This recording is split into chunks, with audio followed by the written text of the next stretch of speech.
आज आप सभी लोग साथ में थे, मैं अकेला तो नहीं, सब गवाह थे।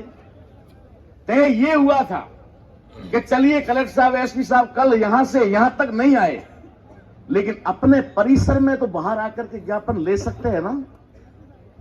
हम सभी देते हैं ना ज्ञापन, बरामदे में आकर लेते हैं ना, तहसीलदार, एसडीएम, कलेक्टर सब लेते हैं ना, बरामदे में आकर तो लेते ही हैं।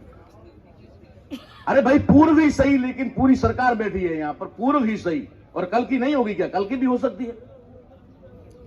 तुम्हें तो 60 साल तक कलेक्टर रहना है कहीं न कहीं, तो तुम्हें थोड़ा तो होश होना चाहिए कि यार इतने सम्मानी लोग आ गए हैं, तो मैं कमरे से निकल, चैम्बर से निकल करके बरामदे तक आ जाऊं। हमारा क्या, हमें रोड तक नहीं लाना था, हम भी समझते हैं रोड पर हम भी नहीं लाना चाह रहे थे, लेकिन हमने कहा भी थोड़ा बाहर आ जाए, तो यहां पर हम ज्ञापन दे करके फिर हमारा जो भी शिष्टमंडल, अंदर क्यों गए थे हम अंदर, बाहर तो हम नाराज होकर आए ना, हम अंदर गए थे।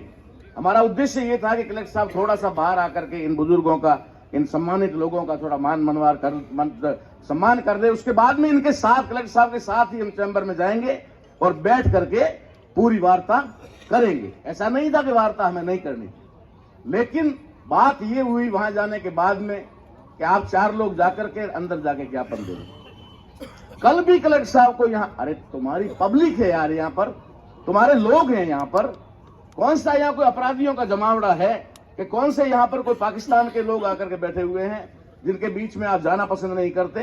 ये सिर्फ हम ईगो समझ रहे थे, कल तक मैं ईगो समझ रहा था, लेकिन आज कलेक्टर ऑफिस जाने के बाद मुझे एकदम साफ हो गया कि कलेक्टर साहब का ईगो 0, एसपी साहब का ईगो 0। ये ईगो है तो सिर्फ और सिर्फ सरकार का। सरकार ने इनको निर्देश दिया है, इससे आगे तुम्हें कुछ नहीं करना है, वरना इतने सारे लोग वहां गए हैं और उनके अंदर की मानवता इतनी भी नहीं जागी कि जो उनके परिवार के सदस्य आज 3 दिन से 4 दिन से भूखे बैठे हैं, वो भाई उनका वो गेट के ऊपर ज्ञापन लेकर खड़े हैं और लेने तक के लिए उनको शर्म आ रही है। इसका मतलब है कि वो निश्चित तौर पे कहीं न कहीं दबाव में है।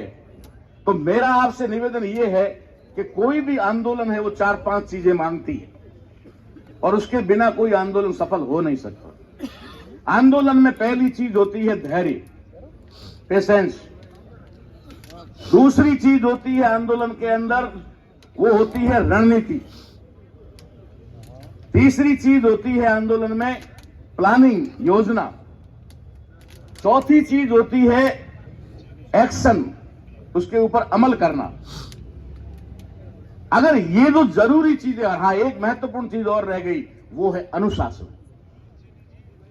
अनुशासन, जहां तक मैंने देखा है थोड़ी अनुशासन की कमी अभी भी हमारे अंदर है। कल की रैली भी सफल रही है, आज की भी सफल रही है, कहीं पर भी किसी प्रकार की कोई अप्रिय घटना नहीं हुई है। इसके लिए आप सभी लोगों को मैं धन्यवाद देता हूं, आभार व्यक्त करता हूं, लेकिन कहीं न कहीं मुझे थोड़ी अनुशासन की कमी नजर आई। और आखिरी चीज होती है आंदोलन में, आंदोलन की दिशा।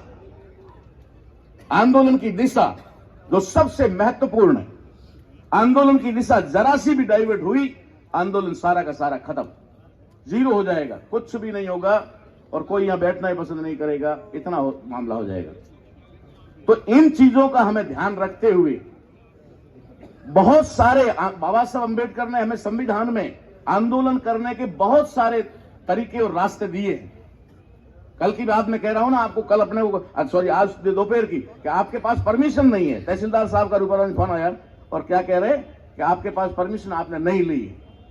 तहसीलदार साहब को और कलेक्टर साहब को ये पता नहीं है कि भारतीय संविधान के आर्टिकल 19 ने हमें आज्ञा दे दी है, परमिशन दे दी है, तुमसे परमिशन लेने की कोई जरूरत नहीं होती है।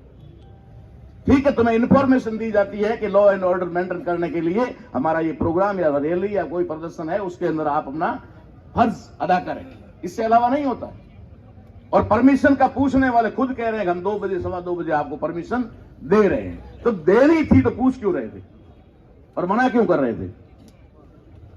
ये सारी चीजें हैं। तो अब जैसे आंदोलन के रास्ते बहुत सारे आए, जैसे देखो हर आदमी, यहां पर गरम दल के भी लोग हैं और नरम दल के भी लोग हैं। गरम दल और नरम दल के लोगों को आपस में तालमेल बना करके रखना पड़ेगा। जरूरत उनकी भी है, जरूरत उनकी भी। ऐसा नहीं है कि उनके बिना काम चल जाएगा। यहां बैठे हुए किसी भी व्यक्ति के बिना काम नहीं चल सकता और हमें और लोगों को भी इसमें जोड़ना है, ऐड करना है। आज ये आंदोलन जो था वो राजस्थान के प्रतिनिधियों के पहुंचने के बाद भी ये जिला स्तरीय था। इस आंदोलन को हमें राज्यव्यापी बनाना पड़ेगा।